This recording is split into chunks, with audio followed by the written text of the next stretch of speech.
Welcome to Representation Without Taxation with Jill McBride Baxter, a veteran sports law attorney for the past 30 years and certified NFLPA contract advisor. I'm about three things: protection, advocacy, and trust. Not only is Jill an attorney, she's the daughter of a college football coach and the wife of a college football coach, and she knows all of the issues from all angles.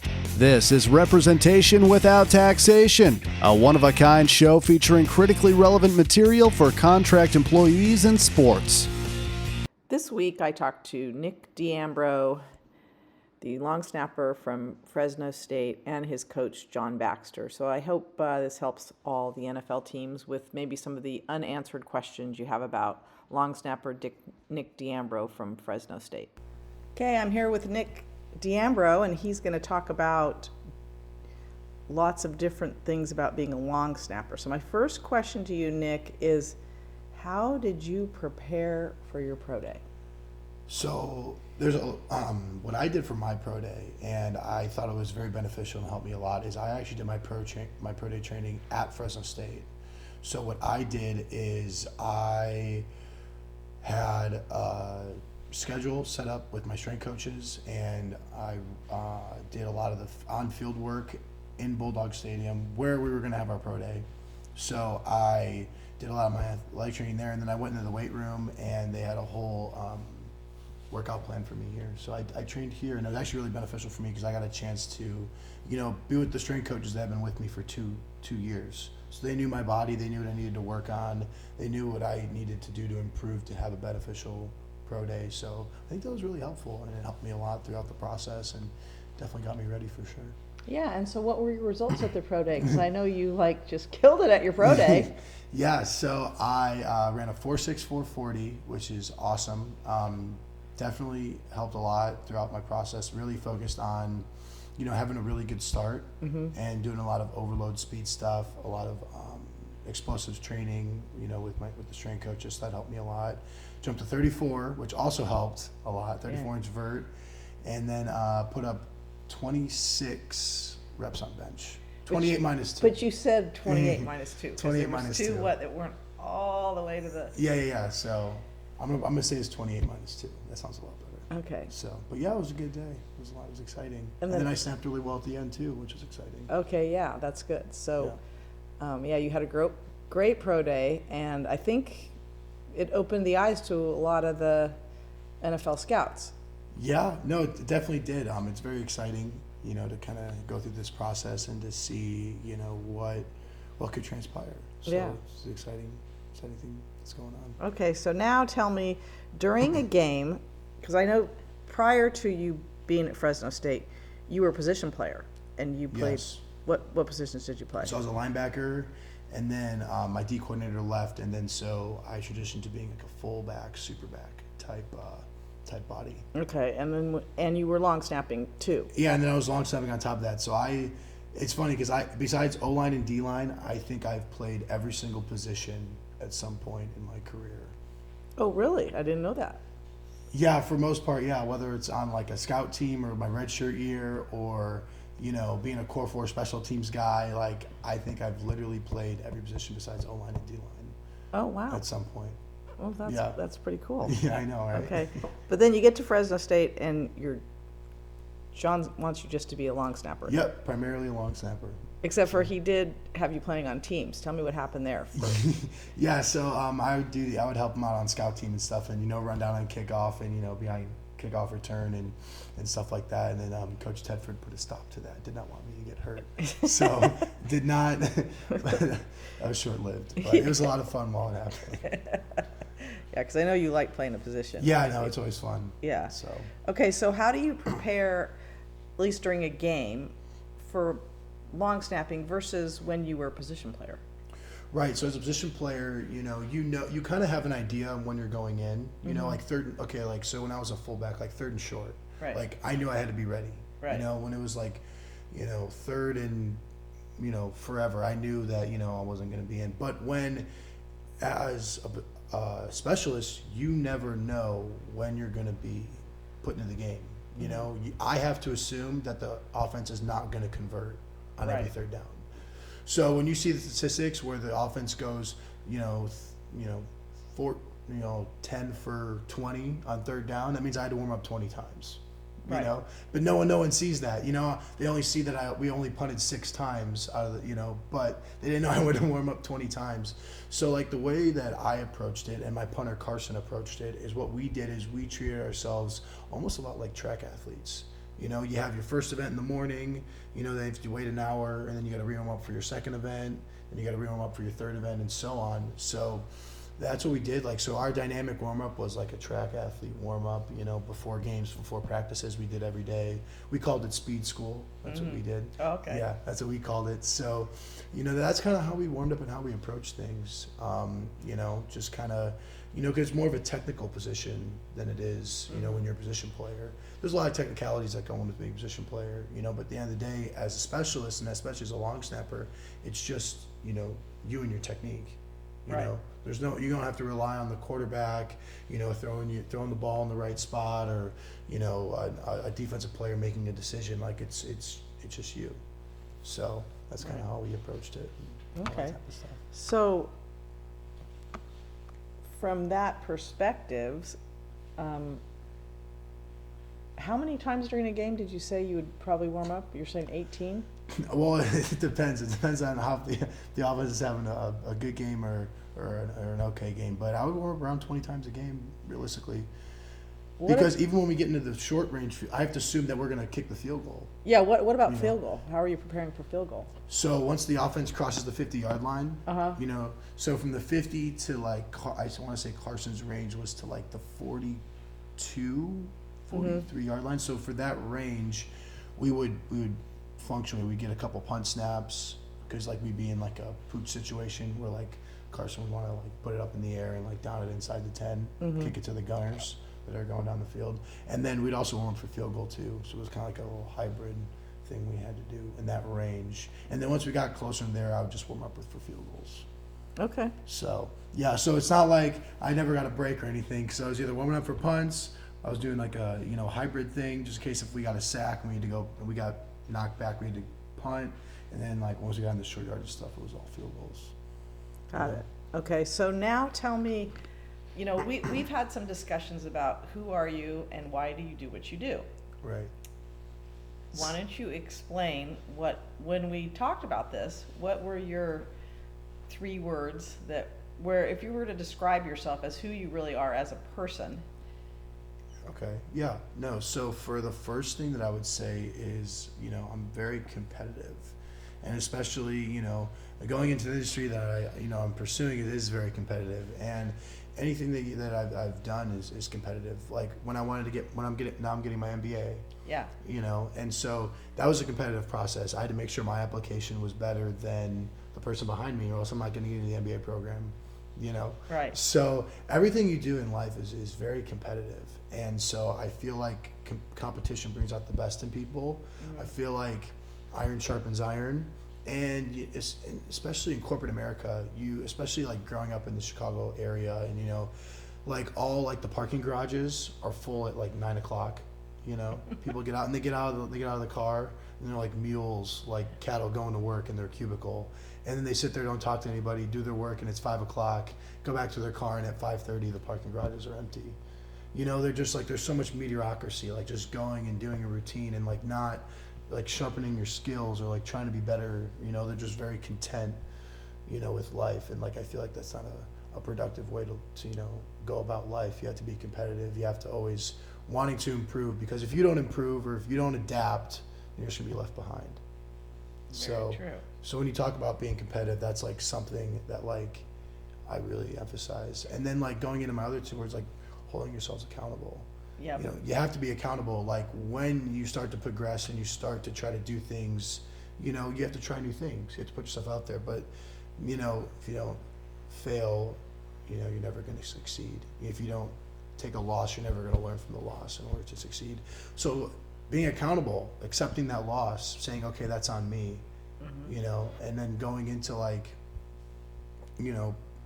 providing, feedback to yourself. Okay, what went wrong? How can I be better? Okay. And then, going on to that, being reliable, You have to be reliable. Right, reliable and dependable were your other words. Yeah, dependable. Like you have to be, like people have to depend on me. Right. They have to rely on me that I'm going to learn from my mistake, and I can go on and I can, fix what I did and go on to be, a better version of myself. So like the reason why I chose 3 words, because it all like intertwines with each other. Yeah. So. Yeah, so his 3 words were competitive, accountable, and dependable. Yeah. And that's really who you are. Like, Yeah, I know right. you're always like, okay, we're going to meet tomorrow, Nick. He's right here on time. Yeah, so right. I know you're always on time. I could see that. Always. Right? Yeah, he's always on time. And I know with my husband, he doesn't like it if people are Yeah, like I know. I'm always early to his meetings. like, I'm always early to make sure that Yeah. I'm in my seat. I'm not. No. No, it's like, I'm oh just man. joking. Just joking So, about that. So, tell me a little bit about your transfer story. Like, why did you transfer from Western, and what was your experience there? Because I know you got to play a lot of positions and. Right. So, unfortunately, we weren't the best, team. We had a lot of struggles, a lot of injuries, a lot of coaching turnover. Made awesome relationships there. I wouldn't trade my 4 years there for anything. Mm-hmm. Created awesome relationships, friends that I'm gonna have for a lifetime. Mm-hmm. And even those coaches that I, had a chance to meet and be really a part of for 4 years, I treasure that dearly. But it was tough, and unfortunately, after the 2021 year, Mm-hmm. Our athletic director told us that they're not going to renew our coaches' contracts, so my old coaching staff was gone. Mm-hmm.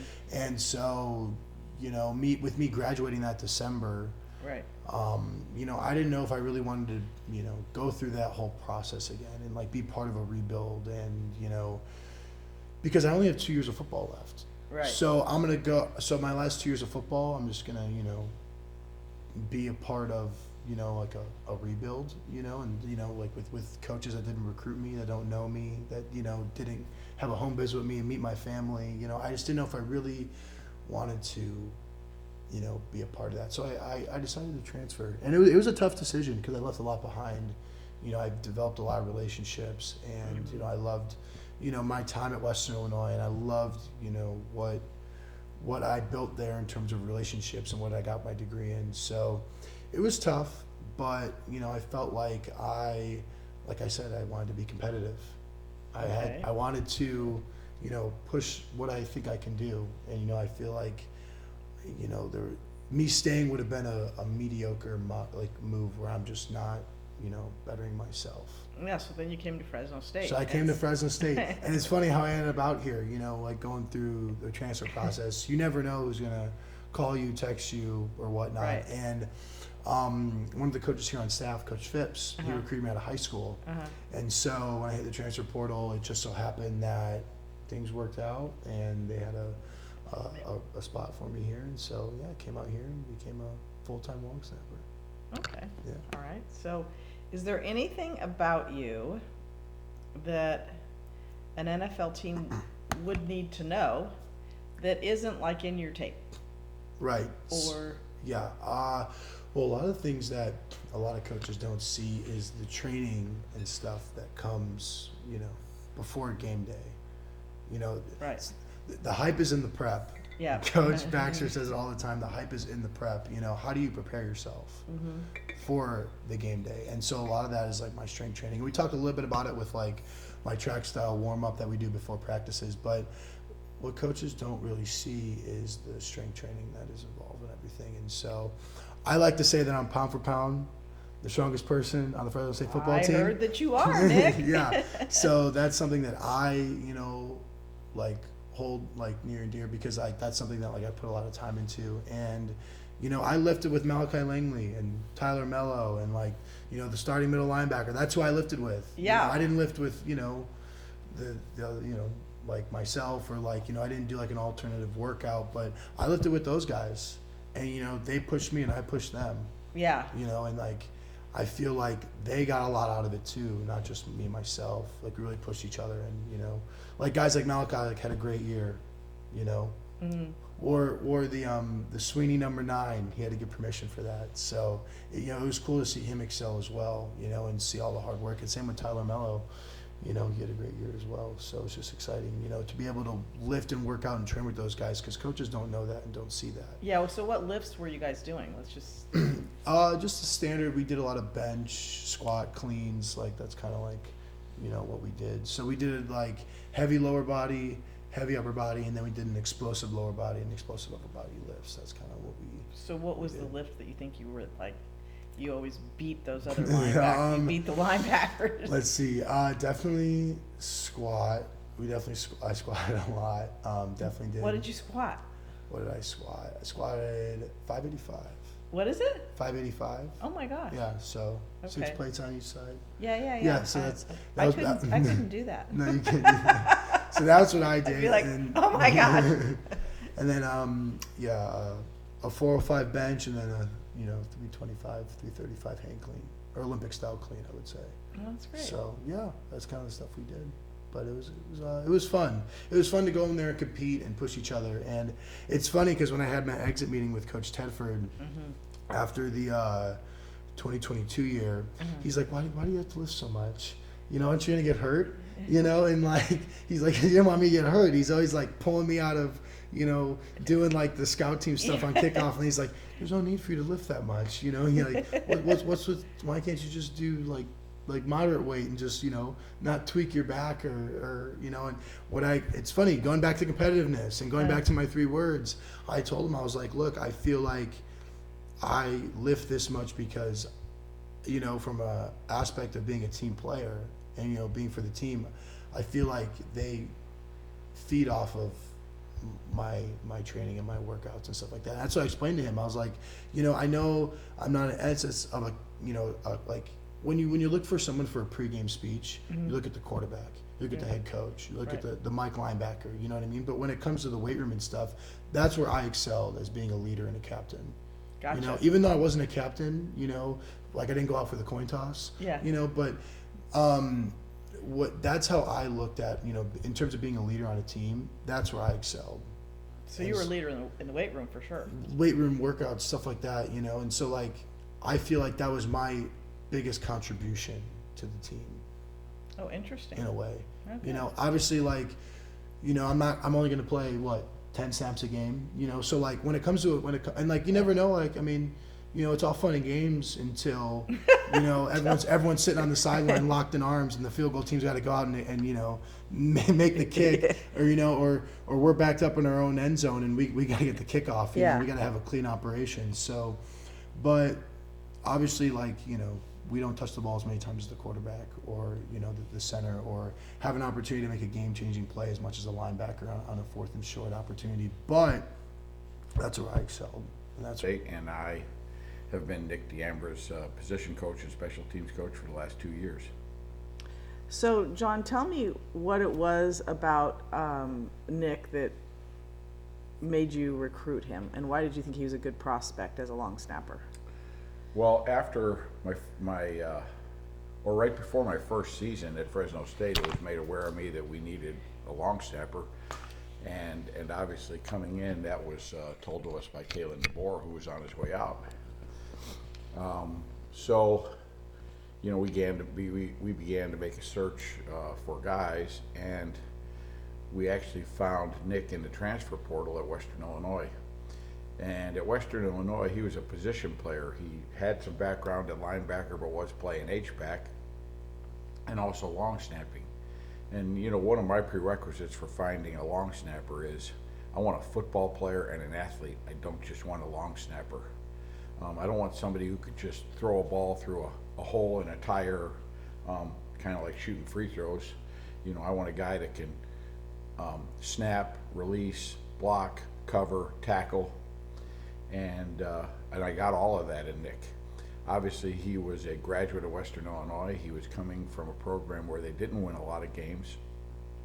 Coming to Fresno State and winning was exciting to him. And, you know, getting an opportunity to make a guy that was a position player that long snapped, a full-time long snapper, was attractive to me. And really, over the 2 years he played for us, he fulfilled all of that bill. In fact, there was a point there in his first year where I had him really practicing on all 4 of the teams of kickoff, kickoff return, punt, and punt return, until the head coach said to me one day, what happens if he gets hurt or he goes down in one of these drills? And made me stop and think, and he said, I don't think we want him in these drills, even though, he can play on all these teams, because if he goes down, we don't have another one like him. And so really, that's what made him a good prospect here. That's what he continued to develop into. Pound for pound, he was the strongest guy on the team. A dedicated athlete, dedicated student, getting his MBA, and is really that same exact prospect for pro football, except he's now a finished long snapper. So why do you think all of that transfers into him being a great prospect in the NFL? Because of his athleticism. The game is not too big for him. And in that league, you've got to snap, you've got to protect, and then you've got to release. Thanks so much for listening, and good luck in the NFL draft. If you need to get a hold of Jill Baxter, my cell is 559-250-0151. I look forward to hearing from you about Nick D'Ambro in the 2024 NFL Draft. Thank you for listening to this episode of Representation Without Taxation. Simply stated, I am always and forever about 3 things: protection, advocacy, and trust. To learn more about my fair fee structure, please visit my website at jillmcbridebaxter.com. If what we were talking about strikes a nerve, please subscribe and definitely share it. Until next time, it doesn't matter what the plan is, as long as you have one.